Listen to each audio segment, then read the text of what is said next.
Hi hello ನಮಸ್ಕಾರ ರೀ. ಎಲ್ಲರೂ ಹೆಂಗದಿರಿ? ಆರಾಮದಿರಿ? ನಾನು ಕೂಡ ಆರಾಮದೀನಿ ನೋಡ್ರಿ. ಐ ಹೋಪ್ ನೀವು ಎಲ್ಲರೂ ಆರಾಮದಿರಿ ಅಂತ ಅಂದ್ಕೊಂಡು ಈಗ ಭಾಳ ದಿನ ಆದಮೇಲೆ ಈ ಒಂದು ಲಾಗ್ನ ಮಾಡಾಕತ್ತೀನಿ. ವಿಡಿಯೋ ಮಾಡದೇ ಇರೋದಕ್ಕೆ ಭಾಳಷ್ಟು ರೀಸನ್ ಅದಾವು. ಸೊ ಅದೆಲ್ಲ ಹೇಳ್ಕೊತ ಕುಂತ್ರೆ ನಿಮಗೂ ಯಾಕೆ ಪದೇ ಪದೇ ಅದೇ ಹೇಳ್ತೀನಿ ಅಂತ ಅನಿಸುತ್ತಾ. ಯಾಕಂದ್ರೆ ಭಾಳಷ್ಟು ಸಲ ನಾನು ಇದೇ ಥರ ಮಾಡೀನಿ. ವಿಡಿಯೋ ಮಾಡ್ತಿರ್ತೀನಿ ಮತ್ತು ಯಾವುದೋ ಒಂದು ಕಾರಣದಿಂದ ಗ್ಯಾಪ್ ಕೊಡ್ತಾ ಹೋಗಿರ್ತೀನಿ. ಅದೆಲ್ಲ ಹೇಳೋದು ಬೇಡ. ಇವಾಗ ಒಂದು ವಿಷಯದ ಬಗ್ಗೆ ನಾನು ಇವತ್ತು ವಿಡಿಯೋ ಮಾಡಿ ಮಾತಾಡಬೇಕು ಅಂಥೇಳಿ ಅನ್ಕೋಕತ್ತಿದ್ದೆ. ಭಾಳಷ್ಟು ದಿನ ಆಗಿತ್ತು, ಬಟ್ ಇವತ್ತು ಆ ಟೈಮ್ ಕೂಡಿ ಬಂತು ನೋಡ್ರಿ. ಯಾಕಂದ್ರೆ ಕೆಲವೊಂದು ಘಟನೆಗಳು ಮನ್ಯಾಗ ನಡೆದಾಗ ಅದ್ರ ಬಗ್ಗೆ ಮಾತಾಡಬೇಕು ಅಂತೇಳಿ ಅಂದ್ಕೊಂಡಿರ್ತೀವಿ. ಆದರೆ ಇನ್ನೊಬ್ರಿಗೆ ಪೆಟ್ಟು ಕೊಡ್ತಾವೇನಪ್ಪ ಅಂದ್ಕೊಂಡು ನಾನು ಸುಮ್ಮನೆ ಆಗಿದ್ದೆ. ಆದರೆ ಇವತ್ತು ಭಾಳ ಯಾಕೋ ಹೇಳಬೇಕು ಇದ್ರ ಬಗ್ಗೆ. ಭಾಳಷ್ಟು ಜನ ಇದನ್ನು ಈ ತಪ್ಪು ಕೆಲಸನ ಮಾಡ್ತಿರ್ತಾರೆ. ಸೊ ಹಂಗಾಗಿ ಅವ್ರಿಗೆ ಒಂದು ಸಣ್ಣ ನನ್ನ ಕಡೆಯಿಂದ ಒಂದು ಮಾತು, ಕಿವಿ ಮಾತು ಅಂತ ಹೇಳ್ಕೊಂಡು ಈ ಒಂದು ವಿಡಿಯೋನ ಮಾಡಕತ್ತೀನಿ. ಏನಪ್ಪ ಅಂತಂದ್ರೆ ಆಲ್ರೆಡಿ ನಿಮಗೆಲ್ಲ ಗೊತ್ತು, ನಮ್ಮ ಮನೆಯೊಳಗೆ ನಾನು ನಮ್ಮ ಅಣ್ಣ ಇಬ್ಬರು ಇದ್ವಿ. ನಮ್ಮ ಅಣ್ಣ ತೀರ್ಕೊಂಡ. ಯಾವ ವಿಷಯದಿಂದ ತೀರ್ಕೊಂಡ ಅಂದ್ರೆ ಆ ಡ್ರಿಂಕಿಂದ. ಅವ ಒಂದು ಚಟ, ಅದೊಂದು ಕುಡಿಯೋ ಚಟ ಮಾಡಿಬಿಟ್ಟು ಅದರಿಂದ ಹೊರಗೆ ಬರಲಿಲ್ಲ. ಅದರಿಂದನೇ ಅವ ತನ್ನ ಜೀವನನ ಹಾಳು ಮಾಡ್ಕೊಂಡ ಅಂತ ನಾನು ಹೇಳಿದ್ದೆ ನಿಮಗೆ. ಸೊ ಅದೇ ಥರ ಫ್ಯಾಮ್ಲಿ ಒಳಗೆ ಮತ್ತು ಬೇರೆದವ್ರಿಗೂ ನೋಡಿ ಅದನ್ನು ನೋಡಿದ್ಮೇಲೆ ಎಲ್ಲರೂ ಇದೇ ಥರ ಆಗಕತ್ತಾರಲ್ಲಪ್ಪ ಅಂತ ಅಂದ್ಕೊಂಡ್ಬಿಟ್ಟು ನಾನು ಈ ಒಂದು ವಿಡಿಯೋನ ಮಾಡಾಕತ್ತೀನಿ ನೋಡ್ರಿ. ಇವಾಗ ಏನಾಗ್ಬಿಟ್ಟದ, ಎಲ್ಲ ಯುವಕರಿಗೂ ಕುಡಿಯೋದಂದ್ರೆ ಒಂಥರ ಫ್ಯಾಷನ್ ಅನ್ನೋ ಥರ ಆಗಿಬಿಟ್ಟದ ನೋಡ್ರಿ. ಪ್ರತಿಯೊಬ್ಬರು ಸಣ್ಣ ಸಣ್ಣ ಹುಡುಗರು ಹಿಡ್ಕೊಂಡು ದೊಡ್ಡೋರ ತನಕನೂ ಎಲ್ಲರೂ ಕೂಡ ಕುಡಿತಿರ್ತಾರೆ. ಡ್ರಿಂಕ್ ಮಾಡೋದಂದ್ರೆ ಅದೊಂಥರ ಫ್ಯಾಷನ್ ಅನ್ನೋ ಥರ ಆಗ್ಬಿಟ್ಟೈತಿ. ಈಗ ಸಿಟ್ಯಾಗಂತಲ್ಲ, ಹಳ್ಳ್ಯಾಗಂತಲ್ಲ, ಎಲ್ಲ ಕಡೆ ನೋಡ್ರಿ ಬರ್ರಿ ಸಣ್ಣ ಸಣ್ಣ ಹುಡುಗರು ಕುಡಿತಾರೆ, ದೊಡ್ಡವರು ಕುಡಿತಾರೆ. ಸೊ ಅದೊಂಥರ ಫ್ಯಾಷನ್ ಅನ್ನೋ ಥರ ಆಗ್ಬಿಟ್ಟೈತಿ. ಏನಾರ ಹೇಳಕ್ಕೆ ಹೋಗ್ರಿ, ಅವ್ರು ಯಾರ ಮಾತನ್ನು ಕೇಳಂಗಿಲ್ಲ. ಅವ್ರು ತಮ್ಮದೇ ಒಂದು ಹಠನ ಸಾಧಿಸ್ಕೊಂಡ್ಬಿಟ್ಟು ತಮ್ಮದೇ ಒಂದು ಇದನ್ನು ಮಾಡಿಕೊಂಡು ತಮ್ಮ ಬಾಯೊಳಗೆ ತಾವು ಮಣ್ಣು ಹಾಕ್ಕೊಂಡು ಹೋಗ್ತಾರೆ ನೋಡ್ರಿ. ತಾವು ಬಾಯಾಗ ಮಣ್ಣು ಹಾಕೊಂಡು ಹೋಗೋದಲ್ದೇ ಹಿಂದಿನವರಿಗೆ ಕೂಡ ಒಂಥರ ಚಿಂತೆ ಹೆಚ್ಚಿಟ್ಟು ಹೋಗ್ತಾರೆ. ಯಾಕಂದ್ರೆ ಅದಕ್ಕೆ ಎಕ್ಸಾಂಪಲ್ ಅಂದರೆ ಇವಾಗ ನಮ್ಮ ಮನೆಯೊಳಗನೆ ನಮ್ಮ ಮಮ್ಮಿ ನೋಡ್ತೀರಿ ನೀವು, ಸಣ್ಣ ಒಂದು ವಯಸ್ಸಿನ ಮಗನಿಗೆ ಕಳ್ಕೊಂಡು ಇವಾಗ ನಾವು ನಮ್ಮ ಒಂದು ಮನೆಯೊಳಗೆ ಯಾರು ಗಂಡು ಮಕ್ಳು ಇಲ್ಲದೆ ಇರೋ ಥರ ಈ ಒಂದು ಜೀವನನ ನಡೆಸೋ ಥರ ಆಗೈತಿ. ಇದೇ ಥರ ಭಾಳಷ್ಟು ಫ್ಯಾಮಿಲಿ ಒಳಗೆ ನಡೆದಿರ್ತಾವೆ. ಸೊ ಈ ಒಂದು ವಿಡಿಯೋ ಯಾರಿಗೂ ಒಂದು ಉದ್ದೇಶ ಇಟ್ಕೊಂಡು ಮಾಡೋಕತ್ತಿಲ್ಲ. ಕೆಲವೊಬ್ರು ಲೈಫ್ ಒಳಗೆ ಈ ಥರ ಆಗಿರ್ತದೆ ಅಂಥೇಳಿ ನಾನು ಹೇಳಕತ್ತೀನಿ. ಭಾಳಷ್ಟು ಜನ ಏನು ಮಾಡಿರ್ತಾರೆ, ಯಾರು ಕೂಡ ಈ ಒಂದು ವಿಡಿಯೋದಿಂದ ಬೇಜಾರು ಮಾಡ್ಕೋಬೇಡ್ರಿ. ಎಲ್ಲ ಒಂದು ಅಣ್ಣ ತಮ್ಮರಿಗೂ ಹೇಳೋದಷ್ಟೇ, ನೀವು ಕುಡಿತೀರಲ್ಲ, ಕುಡಿಯೋಕೆ ಬ್ಯಾಡ್ ಅಂದಿಲ್ಲ. ಲಿಮಿಟ್ ಒಳಗೆ ಇರ್ರಿ. ಲಿಮಿಟ್ ಒಳಗಿದ್ದು ನೀವು ಚಟನ ಮಾಡಿದ್ರಿ ಅಂತಂದ್ರೆ ನಿಮ್ಮ ಪ್ರಾಣಕ್ಕೂ ಕೂಡ ಏನು ಕೂತು ಬರೋಂಗಿಲ್ಲ. ಮತ್ತು ಹಿಂದಿನವ್ರಿಗೂ ಕೂಡ ಏನೋ ಕಷ್ಟ ಅಂತ ಅನ್ಸಂಗಿಲ್ಲ ನೋಡ್ರಿ.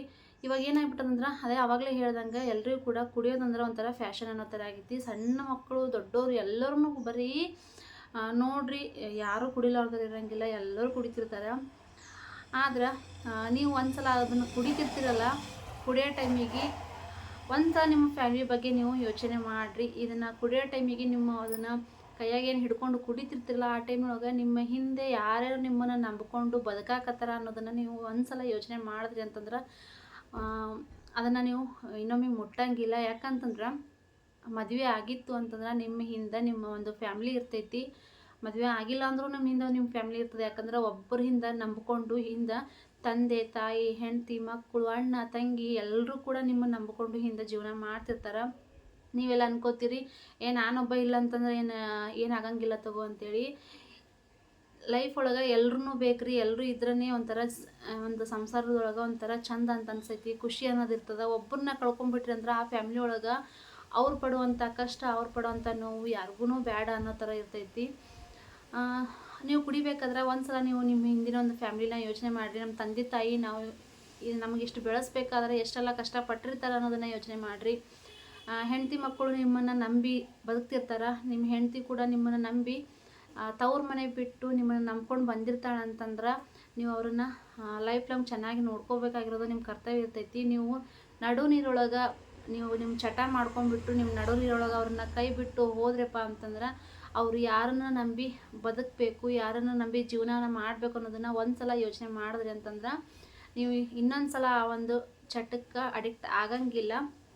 ಭಾಳಷ್ಟು ಜನರು ಈಗಂತೂ ನಾನು ನೋಡ್ತಿರ್ತೀನಿ, ಭಾಳಷ್ಟು ಜನಕ್ಕೆ ನೋಡ್ತಿರ್ತೀನಿ, ಪ್ರತಿಯೊಬ್ಬರೂ ಕೂಡ ಅದನ್ನು ಮಾಡ್ತಿರ್ತಾರೆ. ಕುಡಿತೀರಲ್ಲ, ಕುಡೀರಿ, ಬ್ಯಾಡ್ ಅನ್ನಂಗಿಲ್ಲ. ಲಿಮಿಟ್ ಒಳಗೆ ಏನೋ ನಿಮ್ಗೆ ಬಾಡಿ ಸ್ಟ್ರೆಸ್ ಅನ್ನಿಸ್ತಿರ್ತೈತಿ. ದಿನ ಕೆಲಸ ಮಾಡಿ ಒಂಥರ ಏನಪ್ಪ ಹೈರಾಣ ಆದಂಗೆ ಆಗಿತ್ತು ಅಂದ್ರೆ ಸಾಯಂಕಾಲ ಒಂದು ಸ್ವಲ್ಪ ಲೈಟಾಗಿ ಕುಡಿದು ಊಟ ಸರಿಯಾಗಿ ಅದ್ರ ತಕ್ಕಂಗೆ ಊಟ ಮಾಡಿ ಮಲ್ಕೊಂಡ್ರೆ ಏನೂ ಪ್ರಾಬ್ಲಮ್ ಇಲ್ಲ. ಬಟ್ ಅದನ್ನೇ ಹೆವಿಯಾಗಿ ಮಾಡ್ಕೊಂಡ್ಬಿಟ್ಟು ಪೂರ್ತಿ ಅದಕ್ಕೆ ಅಡಿಕ್ಟ್ ಆಗಿ ಊಟ ಬೇಡ, ನೀರು ಬೇಡ, ಏನು ಬೇಡ. ಕೆಲವೊಬ್ರು ಇರ್ತಾರೆ ಬೆಳಿಗ್ಗೆ ಎದ್ದ ತಕ್ಷಣವೇ ಅದನ್ನೇ ಮಾಡ್ತಿರ್ತಾರೆ ನೋಡ್ರಿ. ಎದ್ದೇಳನೇ ಅವರು ಮೊದಲು ಮುಖ ತೊಗೊಂಡು ಚಹಾ ಕುಡಿತಾರೋ ಇಲ್ಲೋ ಗೊತ್ತಿಲ್ಲ, ಫಸ್ಟ್ ಅದನ್ನೇ ಕುಡಿತಿರ್ತಾರೆ. ಅಂಥವ್ರು ಅದೇ ಮಾಡ್ಕೋತ ಹೋದ್ರಿ ಅಂತಂದ್ರೆ ನಿಮ್ಮ ದೇಹ ಎಲ್ಲಿಗೆ ಬರ್ತದೆ ಅನ್ನೋದನ್ನು ನೀವು ಒಂದು ಸಲ ಯೋಚನೆ ಮಾಡಿರಿ. ಯಾಕಂದರೆ ಎಲ್ಲರ ಬಾಡಿನೂ ಒಂದೇ ಥರ ಇರೋಂಗಿಲ್ಲ. ಒಬ್ಬೊಬ್ರ ಬಾಡಿ ಅದಕ್ಕೆ ಹೊಂದ್ಕೊಂಡ್ಬಿಟ್ಟಿತ್ತಂದ್ರೆ ಕೆಲವೊಬ್ರು ಎಷ್ಟೇ ಕುಡಿದ್ರೂ ಸಹಿಸ್ಕೊಂಥ ಶಕ್ತಿ ಇರ್ತದೆ, ಕೆಲವೊಬ್ರಿಗೆ ಇರೋಂಗಿಲ್ಲ. ಕೆಲವೊಬ್ರು ಕುಡಿದ್ರೂ ಸರಿಯಾಗಿ ಊಟ ಮಾಡಿ ಅವರು ತಮ್ಮ ಬಾಡಿನ ಮೇಂಟೈನ್ ಮಾಡ್ತಿರ್ತಾರೆ. ಕೆಲವೊಬ್ರು ಹಾಗಲ್ಲ, ಬರೀ ಅದನ್ನು ಮಾಡ್ಕೊಂಡು ತಮ್ಮ ಏನಪ್ಪ ದೇಹನ ಸುಟ್ಟಿಸ್ಕೋತಾರೆ ನೋಡ್ರಿ, ತಮ್ಮ ದೇಹನ ಹಾಳು ಮಾಡ್ಕೋತಾರೆ. ಅಂಥವ್ರು ಒಂದ್ಸಲ ನೀವು ನಿಮ್ಮ ಫ್ಯಾಮ್ಲಿನ ಯೋಚನೆ ಮಾಡಿದ್ರಪ್ಪ ಅಂತಂದ್ರೆ ನಿಮ್ಮ ಫ್ಯಾಮ್ಲಿನ ನೀವು ಉಳಿಸ್ಕೋಬೋದು, ನಿಮ್ಮ ದೇಹನ ನೀವು ಉಳಿಸ್ಕೋಬೋದು. ಫ್ಯಾಮ್ಲಿ ಚಿಂತೆ ಬಿಡ್ರಿ, ನಿಮ್ಮ ದೇಹ ಒಂದ್ಸಲ ಯೋಚನೆ ಮಾಡಿರಿ. ನಿಮ್ಮ ದೇಹ ಎಲ್ಲಿಗೆ ಬರ್ತದೆ, ಏನಾಗ್ತದೆ ಅನ್ನೋದನ್ನು ಯೋಚನೆ ಮಾಡಿರಿ. ಯಾಕಂತಂದ್ರೆ ಜೀವನ ಒಂದೇ ಸಲ ನೋಡ್ರಿ. ಒಂದು ಸಲ ಈ ದೇವರು ಈ ಒಂದು ಮನುಷ್ಯ ಜೀವನ ಕೊಟ್ಟನ ಅಂತಂದಮೇಲೆ ಅದನ್ನು ಉಳಿಸ್ಕೋವಂಥ ಶಕ್ತಿ ನಮ್ಮ ಕೈಯೊಳಗಿರ್ತದೆ. ಅದನ್ನು ಹಾಳು ಮಾಡ್ಕೋದು ಭಾಳ ಹಿಡಿಯಂಗಿಲ್ಲ. ನಾವು ಈಗಂತರೂ ಏನು ಮಾಡ್ಲಾರ್ದೇ ಸಾಯೋಂಥವ್ರು ಭಾಳಷ್ಟು ಜನ ಆಗ್ಯಾರ. ಏನು ಚಟ ಮಾಡ್ಲಾರ್ದೇ ಏನೇನೋ ಜಡ್ಡು ಬಂದು ಸಾಯ್ತಿರ್ತಾರೆ. ಅಂಥದ್ರೊಳಗೆ ನೀವು ಇದನ್ನು ಮಾಡ್ಕೊಂತ ತೀರ್ಕೊಂಡ್ರಿ ಅಂತಂದ್ರೆ ಹಿಂದೆ ಇರೋರಿಗೆ ಭಾಳನೇ ಕಷ್ಟ ಆಗ್ತದೆ. ಅವ್ರು ಸಾಯೋವರೆಗೂ ನಿಮ್ಮದೇ ಯೋಚನೆ ಮಾಡ್ಕೊತ ಅವರು ಒಂದು ಜೀವನವನ್ನು ಹಾಳು ಕೊನೆವರೆಗೂ ಅವ್ರ ಜೀವನವನ್ನು ನಿಮ್ಮ ಒಂದು ಚಿಂತೆಯೊಳಗನೆ ಕೊರಗ್ಕೊಂತಲೇ ಹೋಗ್ಬಿಡ್ತದೆ ನೋಡ್ರಿ. ಆಕಸ್ಮಿಕವಾಗಿ ಸಾವಾದರೆ ಏನು ಅನ್ಸಂಗಿಲ್ಲ. ಈಗ ಸಣ್ಣವರೇ ಹೋಗ್ಬೇಕಾದ್ರೆ ದಾರಿ ಒಳಗೆ ಆಕ್ಸಿಡೆಂಟ್ ಆಗಿ ಹಿಂಗೆ ಏನೋ ಆಗಿ ತೀರ್ಕೊಂಡ್ರೆ ಅದೇನೋಪ್ಪ ಆಕಸ್ಮಿಕವಾಗಿ ಆಗೈತಿ ಅಂತೇಳಿ ನಾವು ಅನ್ಕೋತೀವಿ. ಆದ್ರೆ ಎಲ್ಲ ಗೊತ್ತಿದ್ದೂ ನಮ್ಮ ಮುಂದನೇ ಬಾವಿ ಆದಂಥ ಗೊತ್ತಿದ್ರೂ ನಾವು ಹೋಗಿ ಬಾವಿ ಒಳಗೆ ಬೀಳ್ತೀವಿ ಅಂತಂದ್ರೆ ನಮ್ಮಷ್ಟು ಮೂರ್ಖರು ಯಾರೂ ಇಲ್ಲ ನೋಡ್ರಿ. ಬಾವಿ ಆದಂಥ ಗೊತ್ತಿದ್ದು ನಾವು ದಾಟ್ಕೊಂಡು ಹೋದ್ರೆ ನಾವು ಶಾಣೆ ಅಂತ ಅನ್ಕೋತೀವಿ. ಆದ್ರೆ ಗೊತ್ತಿದ್ದೂ ಬಾವಿ ಒಳಗೆ ಬೀಳ್ತೀವಿ ಅಂದ್ರೆ ಗೊತ್ತಿಲ್ಲದೆ ಏನೋ ಆಕಸ್ಮಿಕವಾಗಿ ಹೋಗ್ತಾ ಇಲ್ಲಿ ಒಂದು ಹಳ್ಳ ಆದ, ಒಂದು ತೆಗ್ಗದ ಅಂತ ಗೊತ್ತಿದ್ರೂ ಗೊತ್ತಿಲ್ಲದೆ ಬಿದ್ದರೆ ಒಂದು ಮಾತು, ಗೊತ್ತಿದ್ದು ಬಿದ್ವಿ ಅಂತಂದ್ರೆ ನಾವು ಮೂರ್ಖರು ಅಂತಲೇ ಹೇಳ್ಬೋದು. ಸೊ ಅದೇ ಥರ ನೀವು ಇದರಿಂದ ಈ ಒಂದು ಯಾವುದೇ ಕುಡಿಯೋದಂತ ಅಷ್ಟೇ ಅಲ್ಲ, ಎಲ್ಲ ಚಟನೂ ಇದನ್ನೇ ರೀ.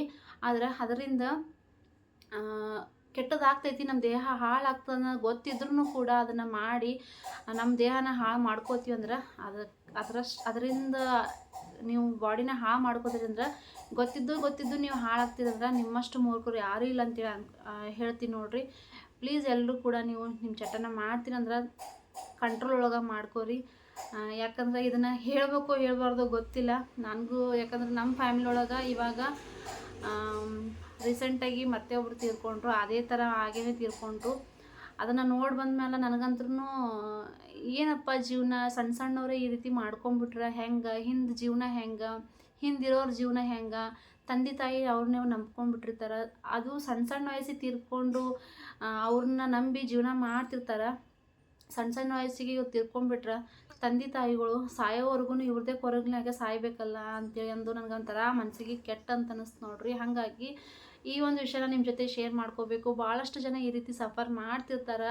ಅವ್ರ ಮನೆಯೊಳಗೂ ಅವ್ರ ಮಗ ಆಗಲಿ ಗಂಡ ಆಗಲಿ ಯಾರೇ ಆಗಲಿ ಈ ರೀತಿ ಮಾಡ್ತಿರ್ತಾರೆ. ಸೊ ಅಂಥವ್ರಿಗೆ ಒಂದು ಸ್ವಲ್ಪ ನಾನು ಈ ವಿಷಯನ ಹೇಳಬೇಕು ಅಂತ ಅನ್ನಿಸ್ತು. ಯಾರಿಗಾದರೂ ಈ ನನ್ನ ಮಾತಿಂದ ಬೇಜಾರಾಗಿದ್ದರೆ ಸಾರಿ ರೀ.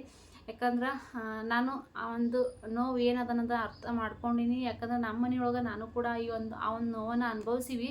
ನಮ್ಮ ಅಣ್ಣನೂ ಕೂಡ ಇದೇ ಥರ ಮಾಡಿಬಿಟ್ಟನೆ ಅವ ತನ್ನ ಜೀವನನ ಹಾಳು ಮಾಡ್ಕೊಂಡ. ಸೊ ಹಂಗಾಗಿ ಆ ಒಂದು ನೋವು ಏನು ಅಂತ ಗೊತ್ತು. ಇವಾಗ ಪ್ರತಿಯೊಂದು ಫಂಕ್ಷನಿಗೂ ನಾವು ತವ್ರ ಮನೆ ಕಡೆಯಿಂದ ಯಾರಾದರೂ ಬರ್ತಾರ ಅಂತಂದ್ರೆ ಎಷ್ಟು ಖುಷಿ ಇರ್ತದೆ ಎಲ್ರಿಗೂ. ಸ್ವಂತ ಅಣ್ಣ ಅನ್ನೋದು ಬೇರೆಯೇ ನೋಡ್ರಿ. ಅಣ್ಣ ತಮ್ಮ ಯಾರೂ ಇರಲಿಲ್ಲ ಅಂತಂದ್ರೆ ಅದು ಅದಕ್ಕಿಂತ ನೋವು ಕೊರಗು ಯಾವುದೂ ಇಲ್ಲ. ಇವಾಗ ನಾವು ಹೋಗ್ತೀವಿ ಅಂತಂದ್ರೆ ಪಟಕ್ಕೆ ನಮಗೆ ಬಸ್ ಸ್ಟ್ಯಾಂಡಿಂದ ಮನೆಗೆ ಕರ್ಕೊಂಡು ಹೋಗೋಕ್ಕೂ ಬೇರೆದವ್ರಿಗೆ ಬಾಯಿ ತೆಗಿಬೇಕು ನಾವು.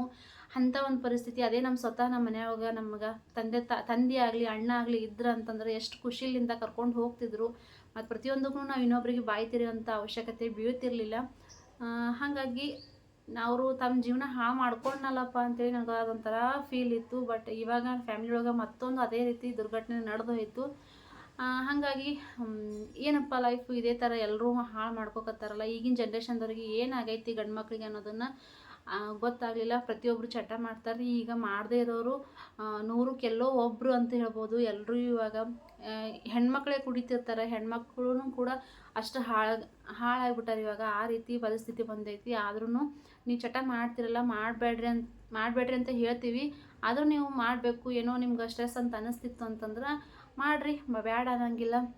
ನಿಮ್ಮ ಲಿಮಿಟ್ ಒಳಗೆ ನೀವು ಇದ್ದು ಏನಪ್ಪ ಕರೆಕ್ಟಾಗಿ ಅದ್ರ ತಕ್ಕಂಗೆ ಊಟ ಫುಡ್ಡು ದಿನ ನೀವು ಕರೆಕ್ಟಾಗಿ ಅದ್ರ ಜೊತೆ ತರಕಾರಿ ಏನು ಡ್ರಿಂಕ್ ಮಾಡಿರ್ತೀರಿ, ನೆಕ್ಸ್ಟ್ ಡೇ ಮಾರ್ನಿಂಗ್ ಕರೆಕ್ಟಾಗಿ ಊಟ ಮಾಡಿ ನಿಮ್ಮ ದೇಹನ ನೀವು ಕಾಪಾಡ್ಕೊಂಡ್ರಿ ಅಂತಂದ್ರೆ ನೀವು ನಿಮ್ಮ ಒಂದು ಆರೋಗ್ಯನ ಕಾಪಾಡ್ಕೋಬೋದು, ನಿಮ್ಮ ಸಂಸಾರನ ಕಾಪಾಡ್ಕೋಬೋದು ಅಂತ ಹೇಳ್ತೀನಿ. ಸೊ ಯಾರಿಗಾದ್ರೂ ನನ್ನ ಮಾತಿಂದ ಬೇಜಾರಾಗಿದ್ದರೆ ದಯವಿಟ್ಟು ಕ್ಷಮೆ ಇರಲಿ. ಏನು ನನ್ನ ಅಣ್ಣ ತಮ್ಮದರಿಗೆ ಈ ಒಂದು ಮಾತನ್ನು ಹೇಳ್ಬೇಕಂತ ಅನ್ನಿಸ್ತು. ಸೊ ಹಂಗಾಗಿ ಈ ಒಂದು ವಿಡಿಯೋನ ಮಾಡಿದೆ. ನೋಡೋಣ ಇನ್ನು ಮುಂದೆ ಕಂಟಿನ್ಯೂ ಆಗಿ ವಿಡಿಯೋನ ಮಾಡ್ಬೇಕಂತ ಅಂದ್ಕೊಂಡಿನಿ, ಏನೆಲ್ಲ ಆಗ್ತೈತೆ ಅಂತೇಳಿ. ಮನೆ ಕೆಲಸನೂ ನಡೆದೈತಿ. ಮನೆ ಕೆಲಸ ಏನೇನೆಲ್ಲ ಆಗೈತೆ ಅನ್ನೋದನ್ನು ನಾನು ನಿಮ್ಮ ಜೊತೆ ಡೈಲಿ ಅಪ್ಡೇಟ್ ಮಾಡ್ಕೊಡ್ತಾ ಹೋಗ್ತಾ ಇರ್ತೀನಿ. ಸೊ ಈ ಒಂದು ವಿಡಿಯೋನ ಇಲ್ಲಿಗೆ ಎಂಡ್ ಮಾಡ್ತೀನಿ. ಮತ್ತೆ ಸಿಗ್ತೀನಿ. ಬಾಯ್.